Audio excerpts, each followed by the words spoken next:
3, 12, 21 এবং 30 আপনারা কিন্তু জন্মসিদ্ধ লাকি ব্যক্তিত্ব। জীবনে যে কোনো সমস্যা থেকে বেরিয়ে আসার চাবিকাঠি কিন্তু ভগবান আপনাদেরকে দিয়েছেন। শুধু কয়েকটা জিনিস মেনটেন করবেন। আপনাদের সোশ্যাল সার্কেল, যাদের সঙ্গে ওঠা বসা করেন সামাজিকভাবে, তারা যেন একটু কালচার্ড ব্যক্তিত্ব হন। খুব লো মেন্টালিটির লোকদের সাথে মেলামেশাকে অ্যাভয়েড করবেন এবং গসিপকে অবশ্যই অ্যাভয়েড করবেন।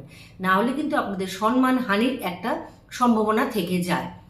আর আপনারা নিজেরা অত্যন্ত নলেজেবল এবং রুচিশীল ব্যক্তিত্ব, কিন্তু একটা প্রচ্ছন্ন অহংকার কিন্তু আপনাদের মনের মধ্যে থেকেই যায়। তার জন্য সামনের ব্যক্তিকে বা আপনার লাইফ পার্টনারকে কিন্তু অনেক সময় একটু তুচ্ছ তাচ্ছিল্য করে ফেলেন। তার জন্য একটা ফ্যামিলি লাইফে একটা ডিস্টেন্স ক্রিয়েট হয়ে যেতে পারে, বা ফ্যামিলি লাইফে একটা সমস্যা হওয়ার সম্ভাবনা থাকে। সেই ব্যাপারে একটু সচেতন হবেন।